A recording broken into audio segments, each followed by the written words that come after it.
आमची मागणी होती राज्य शासकीय कर्मचाऱ्यांप्रमाणे एसटीच्या कर्मचाऱ्यांना वेतन मिळालं पाहिजे आणि ती पूर्ण नाही झालेलं आहे। पण एक साधारणतः 700 रुपयाचा अजूनही फरक आहे शासन आणि एसटी कर्मचाऱ्यांच्या वेतनवाढीमध्ये।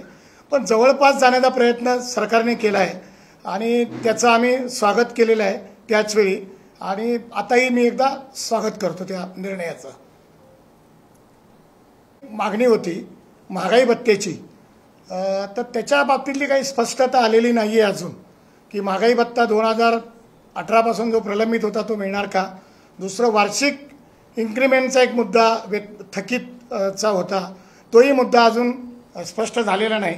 दुसरं फ्री पास जो एसटी कर्मचाऱ्यांना मिळतो आत्ता तो काही कालावधीचा मिळतो आणि निवृत्त कर्मचाऱ्यांनाही काही कालावधीचा मिळतो, तो पूर्ण वर्षाचा द्यावा मोफत, अशा प्रकारची मागणी आम्ही आमच्या संयुक्त कृती समितीतर्फे केली होती।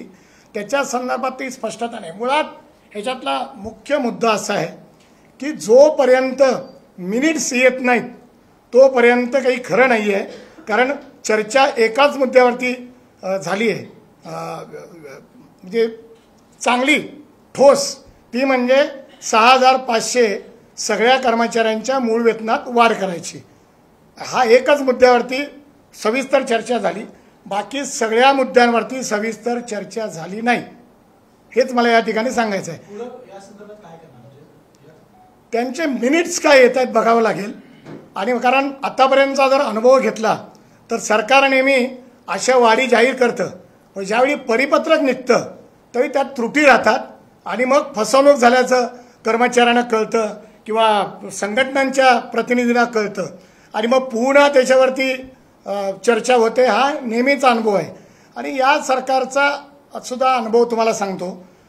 मागच्या सरकारच्या काळात जी वेतन वाढ झाली 2.5, 4 आणि 5, तर त्याच्यामध्ये त्रुटी राहिल्या आणि मुळात त्यावेळी न्यायालयाने त्रिसदस्यीय समिती नेमली होती।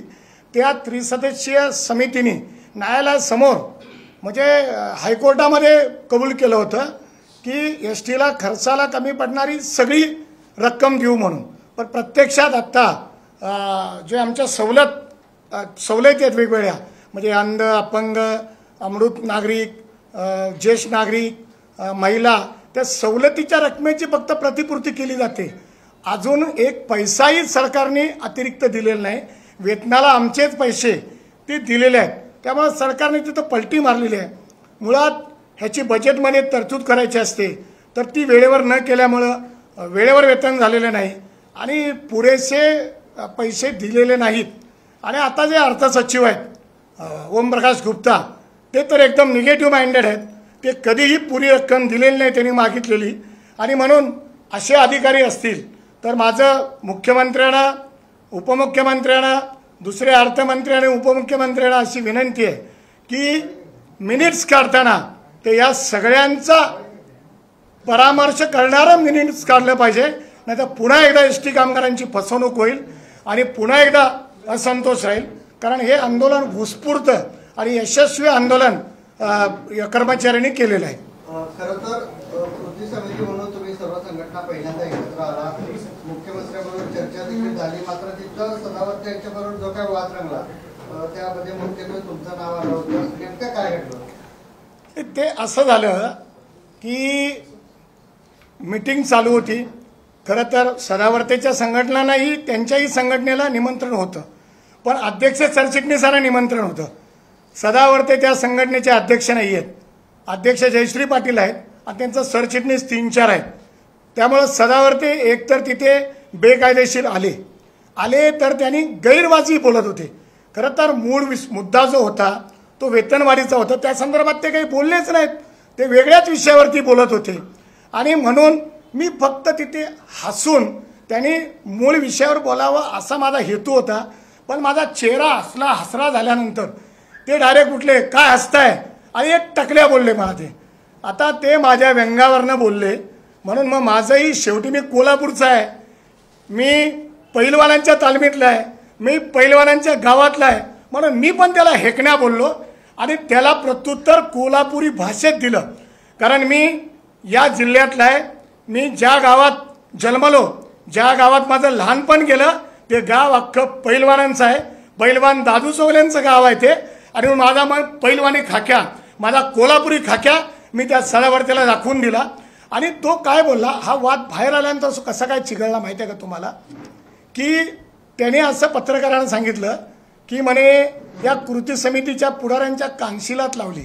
म्हणजे त्याला म्हणायचं होतं की जयश्री पाटीलने कानशिलात लावली. अहो मी कोल्हापूरचा आहे, मला तो कानशिलात लावू शकतो का? शेवटी म्हणून मी त्याचा त्याच भाषेत प्रत्युत्तर दिलं की मला तो कानशिलात लावू शकत नाही.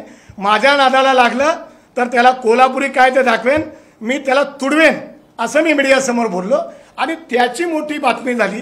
आणि आपल्याला माहिती आहे की लाखो लोकांनी बघितलं कोल्हापूर जिल्ह्यात, तर गावागावात हे माझं तुमच्या टीव्हीच्या बाईट आणि यूट्यूबला सगळ्यांनी बघितलं. आणि मला आता गाव सोडून 43 वर्षे झाली.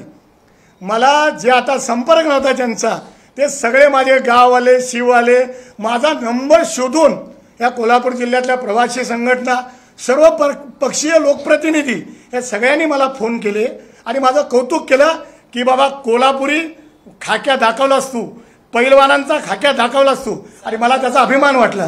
सदावर्तींमुळे इतकी वर्षे चांगली चाललेली ही कर्मचाऱ्यांची जी संघटना आहे, याला कुठं गालबोट लागतं असं वाटतं का, बदनाम होते असं वाटतं का?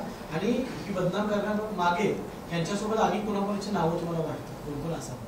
हे तर काही जग जाहीर आहे, लपून राहिलेलंच नाही. एक म्हणजे 5.5 महिने संप झाला तो, त्या संपातली जी वेतनवाढ केली आहे ती कुणी केली आहे माहिती आहे काय? ती पडळकर आणि खोत यांनी मध्यस्थी करून केली. भले ती चुकीची असेल पण त्यांनी केली. सदावर्ते कधीही सरकारशी चर्चेला गेले नाहीत. त्याने एका पक्षाचा म्होरक्या म्हणून काम केलं, ते चर्चेला गेले नाही. त्याला मागच्या सरकारला बदनाम करायचं होतं. आणि त्याच्या मागे कोण आहे सगळ्या दुनियेला माहित आहे, त्याच्या मागे देवेंद्र फडणवीसच आहेत. ह्याच्यात लपायचं काय कारण? सगळे जे फॅक्टर आहेत सदावर्तेंच्या विरोधात बोलणारे, ते सगळेच बोलत आहेत. त्याला मी काही वेगळं सांगण्याचं गरज नाही आहे. पण मला ह्याच्यात राजकीय रंग आणायचा नाही. ही जी वेतनवाढ आहे ह्याच्यात फडणवीसांची भूमिका सुद्धा चांगली दिसली, त्याच्यामुळे मी त्यांचं अभिनंदन करतो. पण सदावर्तेला प्रत्येक प्रकरणात चिथावणी देण्यामध्ये त्यांचंच नाव घेतलं जातंय आणि असं म्हणून मी पण ते नाव घेतलं. एबीपी माझा, उघडा डोळे बघा नीट.